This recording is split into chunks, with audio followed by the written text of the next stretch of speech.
శివారెడ్డి గారు, మీరు ప్రత్యక్షంగా అక్కడ ఉన్న వ్యక్తి, మీరు అసలు ఈ దాడిని ఎలా చూస్తారు? అసలు ఏం జరిగింది? నమస్తే అండి. నమస్తే.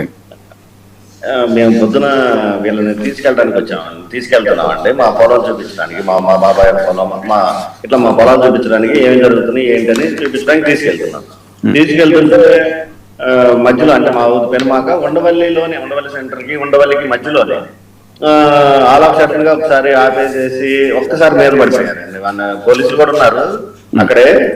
మీద పడేసి నెట్టేయటం, రాళ్ళు పెట్టుకుని, కోడిగుడ్లు మొత్తం నేను అక్కడే ఉన్నానండి. అంత గందరగోళం చేశారండి. ఇప్పుడు మేము మా బాధ ఏదో చెప్పుకోవడానికి, మేమేదో చూపించుకోవడానికి తీసుకెళ్తామండి. వీళ్ళు చేయాల్సిన అవసరం లేదండి. ఇప్పుడు మేము ఉన్నామండి, మా ఊరు పక్కనే విలేజ్ ఉండవల్లిలో రైతులు ఎవరు, రైతు కాదెవరు మాకు తెలుసండి. మాకు ఎగబడిన వాళ్ళు, గొడవకు వచ్చిన వాళ్ళు ఒక్కళ్ళు కూడాను మాకు రైతుగా అనేది మాకు అనిపించలేదండి అసలు. అదే సార్, ఒక్కసారి అంటే ఇప్పుడు సార్ రైతులు అనేవాళ్ళు ఇట్లా పెద్ద పెద్ద రాళ్ళు, ఇట్లా కోడిగుడ్లు ఇవన్నీ ఏం చేయరు సార్. ఇప్పుడు మాకు 14 నుంచి 19 దాకా ఒక టైం జరిగింది సార్. ఒక భూములు ఇవ్వని లేకపోతే ఇంకో రకంగా జరిగింది. 19 నుంచి 24 దాకా ఒక యాంగిల్లో జరిగింది. అది 3 రాజధానులు లేకపోతే ఇంకోటి. ఇట్లా ఎప్పుడు జరగలేదు సార్ ఇన్ని సంవత్సరాల్లో. ఏ గవర్నమెంట్ ఉన్నా ఈ రోజు జరిగింది.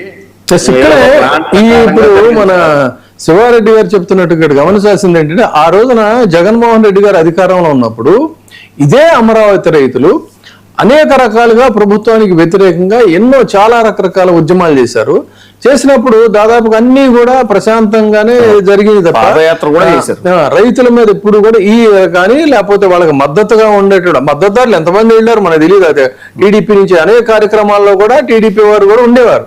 కానీ ఇంత దౌర్జన్యంగా ఈ విధంగా దాడి చేసిన సంఘటనలు అయితే లేవని చెప్పి అనుకున్నా. మీరేమంటారు? అవును సార్, వాళ్ళు మాకు తెలిసింది కదా సార్. నార్మల్గా ఒక 2-3 రైతులు ఉండొచ్చేమో కానీ మెజారిటీ బయట నుంచి వచ్చిన వాళ్ళు మాకు విలేజ్ కి అంటే మా భూములకి సార్. ఇప్పుడు మేము వెళ్తుంది భూముల సమస్య సార్. మా భూములు చూపించుకోవడానికి భూములు ఉన్న వాళ్ళు ఎవరన్నా ఏదన్నా మాట్లాడాలి. అసలు వీళ్ళకి ఎవరికి భూములు లేని వాళ్ళు సార్ వీళ్ళంతాను. అసలు వాళ్ళు వచ్చి మా మీద ఫైట్ చేయడం అంటే మాకు అర్థం కాలేదు సార్ అసలు. ఇప్పుడు భూములు ఇచ్చిన వాళ్ళకి ఒక బాధ అయితే ఇవ్వని వాళ్ళకి ఒక బాధ లాగుంది సార్ ఇవాళ. ఇప్పుడు అసలు వాస్తవం ఏంటి? అక్కడ వాస్తవ పరిస్థితులు ఏం చేస్తారు? ఆ ల్యాండ్స్ ని మీ ఇప్పుడు పొలాలు ఉన్నటువంటి వాళ్ళు అందులోకి వెళ్ళడానికి వీలు లేదు, ఖచ్చితంగా మాకు ఇవ్వాల్సిందే అంటున్నారా? ఏం చేస్తున్నారు? ఏమంటున్నారు వాళ్ళు?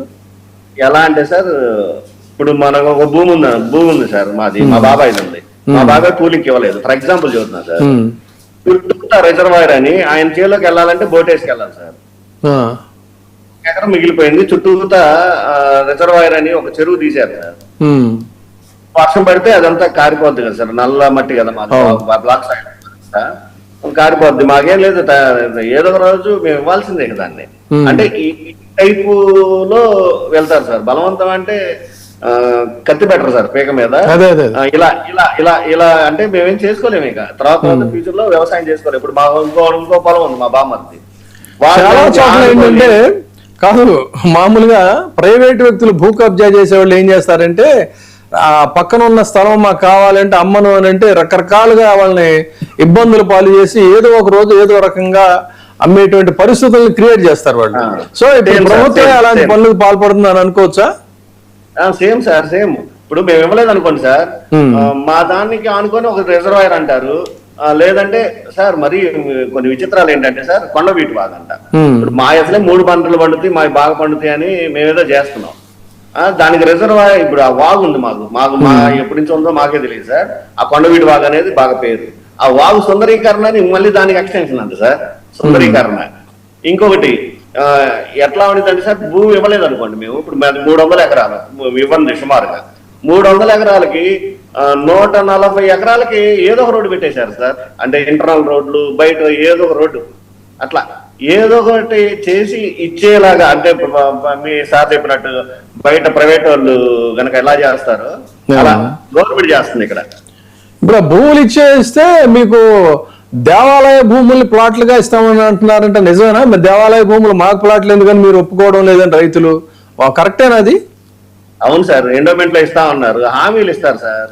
ఆ, అంటే సార్ ఇక్కడ ఒకటి జరిగింది సార్, మనం భూమి ఇచ్చిన దాకా సిఆర్డీ ఆఫీసర్ మన ఇంటి చుట్టూ తిరుగుతాడు సార్. ఉమ్. Once తర్వాత మీరు ఆయన చుట్టూ ఆఫీస్ చుట్టూ తిరగాలి.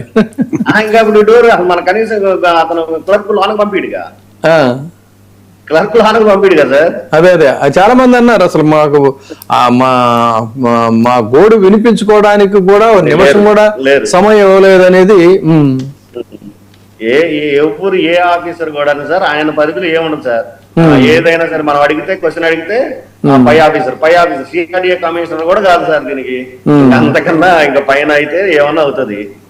అలా ఉంటుంది పరిస్థితి సార్. ఇప్పుడు అంటే అప్పట్లో ఉంటారు అమరావతి రైతులు ఉద్యమం చేసినట్టు ఇప్పుడు మీరు మళ్ళీ ఏమైనా చేస్తారండి? అలాగే ఇప్పుడు దీనికి వ్యతిరేకంగా ఇప్పుడు మీకు ఏదైతే కానీ అసలు ఎవరు ఇప్పుడు మీ మీద ఇక్కడ ఇంతమంది దాడులు చేశారు కదా, ఎవరు అసలు ఈ దాడులు చేసిన వాళ్ళంతా స్థానికులేనా?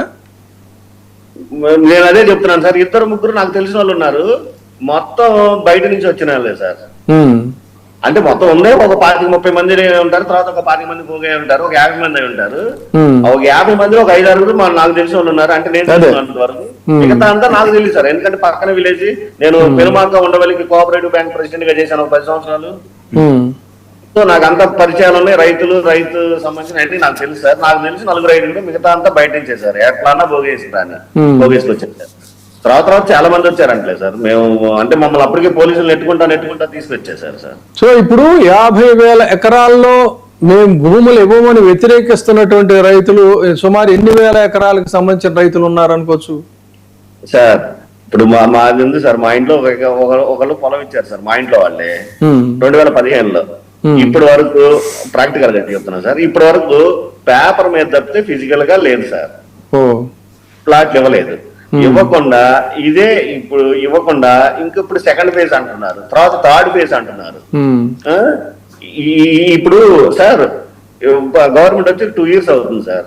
2 years అవుతుంటే ఇప్పుడు అంటే 100% ఇచ్చిన విలేజ్లు చిన్న విలేజ్లు ఉన్నాయి సార్. వెలగపూడి, మందడం, లేకపోతే శాఖమూరు ఏవో ఉన్నాయి సార్.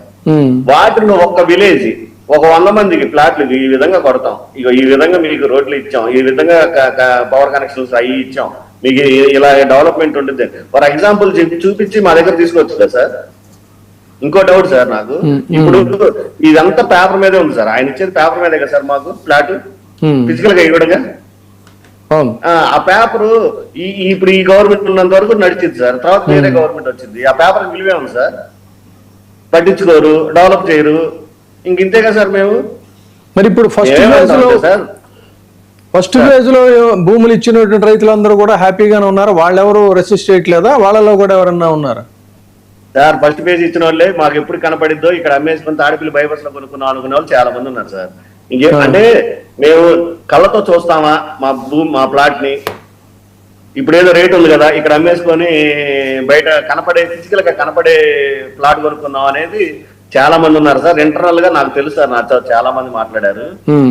సో అంటే ఒక అభద్రత, భూములు ఇచ్చిన రైతులందరికీ కూడా ఒక అభద్రత అనేది మొదలైందంటారా? సెకండ్ ఫేజ్ ఎప్పుడు అన్నాడు అప్పటి నుంచి కూడా సార్ వ్యతిరేకత ఉంది. కాకపోతే అది స్తబ్దుగా ఉంది, ఏదో రోజు బయటకు వచ్చింది సార్. బయటకు వస్తుంది అంటారా? ఖచ్చితంగా సార్. ఎట్లా ఇప్పుడు మరి మీకు మీ వాయిస్ కి ఏదైనా సపోర్ట్ ఇవ్వాలి అంటే ఉన్నది ఏకైకంగా వైసీపీ మాత్రమే.